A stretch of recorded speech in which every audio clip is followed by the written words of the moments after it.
Hello everybody, my name is KirkpattieCake. I'm an author and robot, and today we're going to be taking a look at a series of what I call Author to Author, where I pose you guys a question over on Minds about something writing related, and then you guys give me your opinions, your thoughts, the way that you handle them, or you can even be just a reader if you're over there on Minds and answer the questions as just a reader. Nothing wrong with either, because both perspectives are interesting and both perspectives are so incredibly different. But before we get started, you know how it goes. It is now the last week of April, which means your last week to get in your LBRY thing. Get it in before Saturday.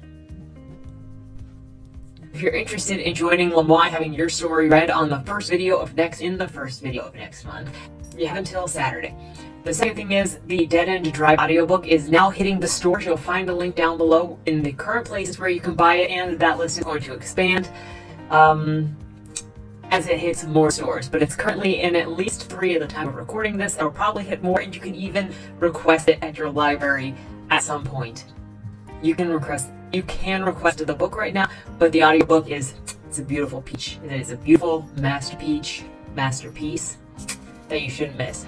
And I think that's all. Other than my request that you go follow me on minds.com. There is a link in the description down below to my profile over on Minds. That way, next time I ask a question, which is linked currently on my profile, I can get your opinions on the subject and we can just share. So what I really like about this author-to-author idea is there are so many different ways in which we all approach the same ideas or the same trouble, and we can offer there's no one way to deal with something, but we can all offer perspective or opinion or our methodologies, and that can help everyone become a better writer by just helping maybe people see what they may not have seen before, or to find a consensus if there are things that people like or don't like that we maybe didn't know before.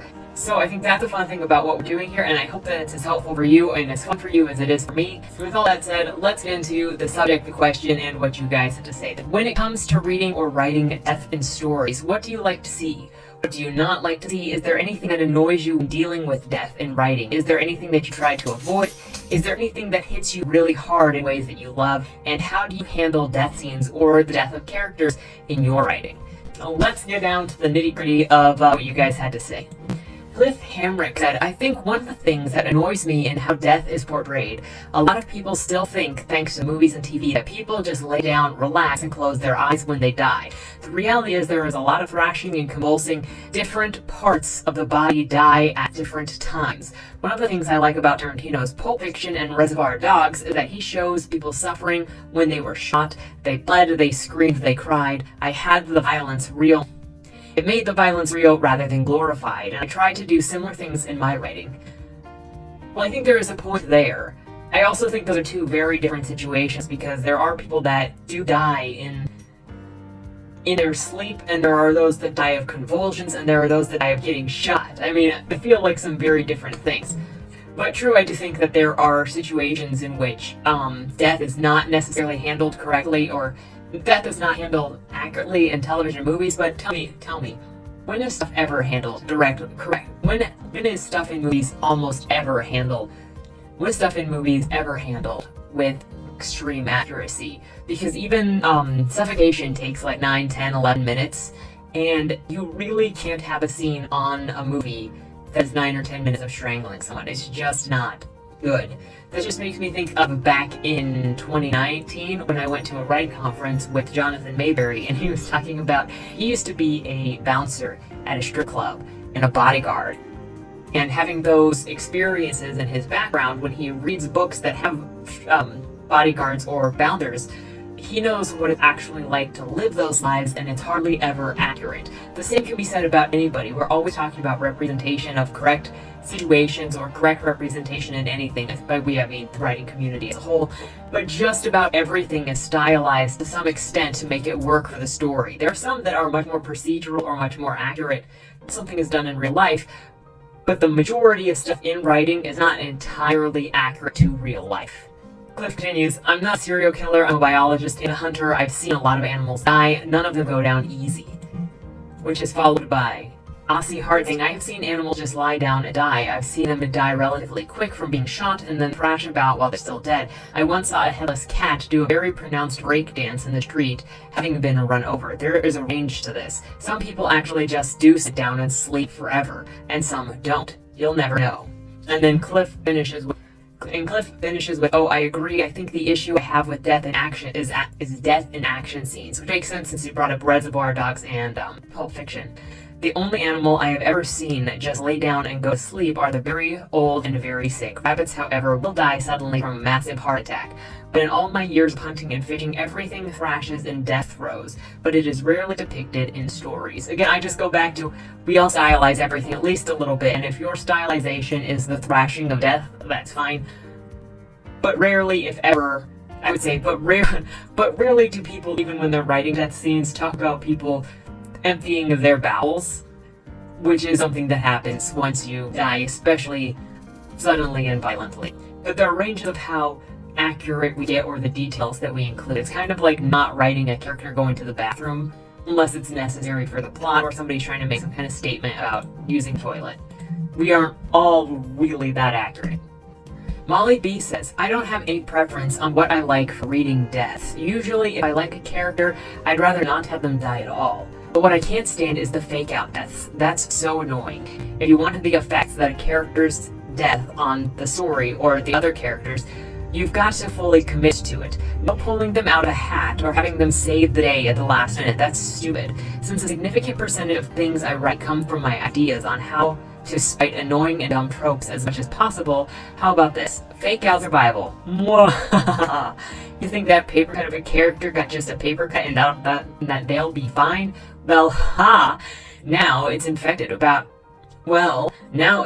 and they only have hours left to live. The sudden illness brought about by an inch of insignificant wound, taking the rest of the cast completely by surprise. Points if the love interest swears to never use paper again because it took their partner away from them. Extra points if they go on a murderous anti-paper rampage and start setting calendars and greeting cards on fire. That sounds like an excellent story. Every Hallmark in the country is a target. But yeah, I agree. If you're not going to commit to the death, it's meaningless. Cliff Hemrick responded to this with, yes, the resurrection stories get old after a while, kind of like emotional manipulation. If you feel bad when a character dies, then that's good writing. But if you just bring the character back to life, the death becomes meaningless and future death scenes won't have the same impact. I completely agree with this, and there are some very famous, popular series right now. Marvel is one of them. Supernatural is another one where characters just continuously die, and once you die and then resurrect somebody, once you die and resurrect somebody once, okay, if that's one thing, especially with a video game, but as you continually resurrect them, you make death meaningless, and as you continuously resurrect other people, there's pretty much no meaning to death. There's no stakes. Why should I care anymore if when somebody dies, they can just keep coming back, that their sacrifice doesn't mean anything? Pete Catania says, over-dramatized death speeches that last for days, during which medical care could have been provided, are the worst. Pretty much speeches at almost any given moment are terrible. Eventually I will get to it, but I just read The Stars We Steal by Alexa Dunn, and one of the main bad guys just started giving a speech about how, spoiler alert, she killed somebody else's mother. And there was no reason to do it other than incriminating herself. Villain speeches for the sake of having a villain speech and just explaining how brilliant they are is a terrible trope, and then giving a huge long death speech is also a terrible trope, and it really usually doesn't work very well, unless you're going to make fun of it, kind of like when South Park had the thing with people standing on the train tracks, seeing the train coming, then just screaming continuously until they got run over, even though they had plenty of time to get away, because they were mocking how stupid it is. C.L. Carhart said, it depends on the character and the situation. Simple enough. And Vladimir says, deaths done for shock value can ruin the whole book for me. So true. Adernus said, I like to see deaths which are earned. A character might earn a heroic or meaningless death, or they might earn an ignominious and sudden death, depending on the arc drawn by their individual actions through the story to the point. No death in my work is ever random, and everyone is telegraphed beforehand. A character in my work can earn death by their actions. then buy back the right to have a heroic death by other actions, but once death is earned, they're going to die. When I'm reading a character death, I don't want it to be seen as random. Death that's purely random is annoying. It doesn't shock. It's just another imaginary D&D character dying because they rolled a 1. And I'm sorry if I don't say your name right, but Barakte says, to your last point, while I can applaud making sure everything has a purpose in your writing or the concept, I don't think that's functional for every story. If you're, say, writing something set in World War I or an analog, there is going to be lots of unearned random deaths. In fact, it would be hard to be authentic with a story if random unearned death didn't occur to certain characters, because that's what happens all the time in that real situation. Adonais said, even then I would telegraph that a death was coming, and I would telegraph which characters or which people were likely to buy the farm next. The telegraphy would be subtle, but it would be there. I can see Artemis's, I can see where Artemis is coming from, because I do believe in an earned death, especially for somebody that's named, but I can also see the point with Barakte's side where not every character is going to have an earned death other than just the position that they're in. When you're dealing with war and massive death, when you're dealing even with dystopian things and there's massive death because of starvation or because of tyranny, the only way that you can, if you want to look at it that way, is have an earned death is by being in that situation, and you're just a number in the machine against the bigger villain, which is maybe the war or the tyrant or whatever. But if you're trying to follow something that big, you're not necessarily going to specifically earn a death. Meanwhile, if you watch my video about One of Us is Next, I specifically talk about how pissed me off. Well, how it, in general, pisses me off. When you introduce a character and they're just kind of a jerk the whole time for the couple of scenes that they're in, just in order to kill them, it's an unearned death. Because that character, it's an unearned death to me, because that character was just introduced to make you hate them so that they could be killed, so they could pretend there are stakes, when that character was literally just born to be fodder for the story, and there's no meaning to their death. Daniel and Angel said, so the first important aspect about death is it has to make sense. If it's just thrown in for shock value with no reason behind it, it's pointless. If the terrorists want to raise the death count and incriminatingly blow up a crowd, catching a few characters a blast, that makes sense. A formerly non-killing villain shooting a character in an attempt to make the MC stop bothering him doesn't make sense and is a big fail. The second thing is, it should make the reader care. Killing off a brand new character, removing a character off screen, having the character do something mind-numbingly stupid so they get killed, all of these are turn-offs. You are killing a character, make sure it has some kind of impact. And finally, have an impact to the characters. I've read too many stories where the parent, a friend, a lover, or an entire city dies, and the MC is sad for one scene, then presses on as if nothing happened. Or the MC kills someone for the first time and acts like it's an everyday thing. Life doesn't work like that. Very true, and it's very, especially on those last points, like that kind of goes with introducing this biggish character just to die, nobody cared, and when One of Us is Next, it kind of like, well, he died, I didn't really like him anyway, I went to his funeral, but who cares? And the same thing happened, I think, in the first book by Terry McManus, is that Simon died, and the school was more concerned with figuring out who was the killer, and none of the main characters who had ever dealt with death before, I don't think, other than maybe Bronwyn, whose sister had leukemia, still had leukemia at the time, but she didn't die. None of those characters were really impacted by death. They didn't really care, and that can say a different thing about the society or about the characters if they're really like, death is just normal, there's no reaction to a classmate dying. But if it's meaningless to the characters in the story, it's going to be meaningless to the reader unless you build in some other kind of meaning. Like, if I'm thinking of Cain and Abel, which is my story, probably going to come out May of 2023, so... But that's a Jeffrey Dahmer style story, and so it's going to have a lot of death in it as you follow him through his murder spree. And he's kind of numbed himself to the murders. There's no, I mean, he still sees value in people's lives, but he hasn't slowed down for every murder because they're normalized to him. And that says something completely different. Same thing with Patrick Bateman in American Psycho, is you're faced with these deaths and it doesn't affect him in that way of, being torn up or feeling inhumanity. But it affects him in seeing how other people are not responding to the death, and he responds to that, so you can build the response in, and actually the psychological response of people dealing with death, either if it's ignoring it, or they have a mental break, or they break down and they grieve. All of the different ways in which you can deal with death are so interesting to be explored that if you just kill somebody and then nobody cares and it's just a plot device to kill somebody, it takes away so much meaning and so much value for having that in the story for those characters. Pretty much, yes, Daniel and Angel, I totally see what you're saying. Careful Rogue responded to him with writing especially, there is no excuse to have death having no lingering effect. Movies and TVs have a bit of a shorter window in which to work, but they can also in some ways convey more dense info about human reaction if written and performed well. Isa says, I think for me, it's just making the death matter. If people overkill characters, I think that it can reach a point that's just shrugging it off. Heck, even that could be used story-wise. You could take a series where that happens, and then at some point the characters are confronted with how desensitized they've become to all of the death, but you don't see that much. Hey, we were just talking about that. I'm currently reading something right now too that is also, I would say, totally desensitized, but you're getting two separate reactions of the desensitized versus the non-desensitized person and the trauma that it's doing to the non-desensitized person. That's eventually, it's bad. It's a breakdown of the mind. Raised by Wolves says, lack of remembrance or regret / past reflection later in the story. Normally a character who dies is prohibited from continuing progression of the story or character growth unless they're reincarnated or some shit. That's not how it works in real life. So this also looks like it's another person saying when there's no lingering reaction, when a death just kind of happens and then it's gone and then it doesn't have an effect on the characters or on the story, that's not really how it works in real life.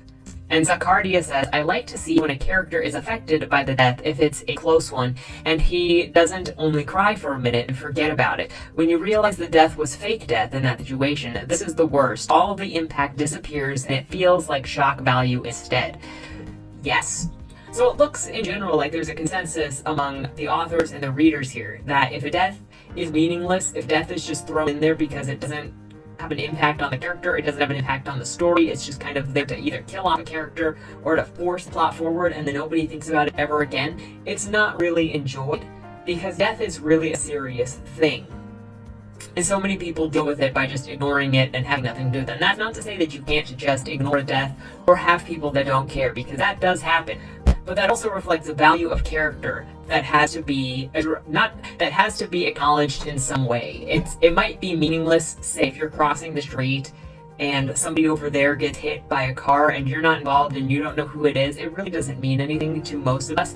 We might be sad that somebody died of an accident, but on an emotional level, that was a stranger that died, and I don't know about you, let me know in the comments down below. I'm just cold because I'm a robot, but I'm like, I don't emotionally feel that because we're not connected. But if I have some kind of connection, an emotional connection, a mental connection with whoever has died, then that will have an effect on me, whether I think about how they died or why they died or the circumstances around everything, or just an emotional response to their loss. That seems to be the big thing, is when you do a death, make there be an appropriate reason for it and an appropriate response based on the characters within and the story that you're trying to tell. In my case, with the last couple of stories I've read where people have died, there's just been zero reaction. And this includes Cyborg Tinker, which I was going to do a book review this week, but I think I'm going to do one next week for it, to go along with LBRY. But in the Cyborg Tinker, near the end of the book, spoiler alert again, Gwen and near the end of the book, a bunch of people die, and nobody acknowledges all of these deaths of these random people on either side. There's really no meaning to their losses. And they're all just kind of faceless bodies that are now lying on the ground, and it doesn't hold on top of Gwen or on top of anybody else in that book that all of these other people died. Meanwhile, throughout the whole rest of the story, because she was Cyborg Tinker, she was blaming herself for having to take the parts out of the bots that lost the Hunger Games, basically, and she let that sort of rag on her mind, even though nobody died. But in these situations where people did actually die, there was no reflection. There was no, I don't know what you would call it. There were no consequences. There was no emotional impact. There was no moping. They left the planet with all of those dead cyborgs and other dead soldiers from the capital area. And then she went and had sex because it really didn't matter that a bunch of people just died. It does happen. It does happen a lot. Now in Dead End Drive, it's slightly different when people die because a lot of them are psychopaths and they are actively responding to the deaths. They're just laughing. Except for Kelly, who's zeroed out of his mind. He's one of the only reasonable ones, I swear. And if you want to see that in real time, check out the link. Check out the link, man. Down in the description below. Get the audiobook. So good. So good. With all that said, those were your guys' comments on death and writing, reading it. Pet peeves, things that you like to see. And if you didn't get the chance to participate in that, let me know what you think in the comments down below. What do you look for? What do you like? What do you dislike? Anything revolving around reading or writing death, leave it in the comments below. I would love to hear from you and continue with the discussion. And then if you would like to be involved in the next author to author, join us over on Minds, because the question is posed, and I hope to see some cool answers, because this question, I feel like it's going to be spicy. I know the first week that we did this, it was spicy opinions, but now we're getting into personal spice, I like to think. And with that said, if you enjoy this kind of content, please remember to hit the like, give me a comment, share it with your friends, and I'll see you around, I guess. Have a good week, good Monday, and don't die. Dear Madam Astra, That's me. we regret to inform you that on August 1st, your employer, Agatha Jane Benedict, owner of the Benedict estate, peacefully passed away in her sleep. Oh, that's so sad. Wait. Let me try that again.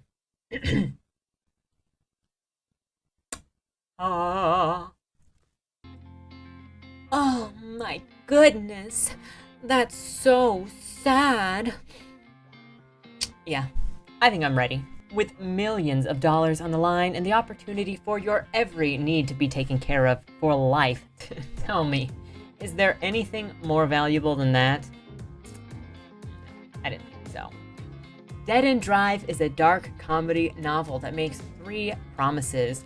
1, an illustrious estate in Louisiana. 2, an opulent dinner affair for all in attendance.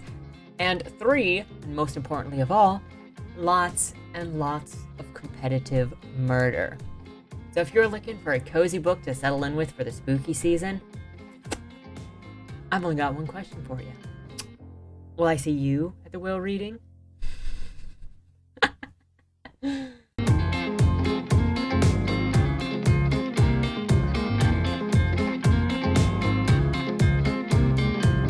Only losers lose!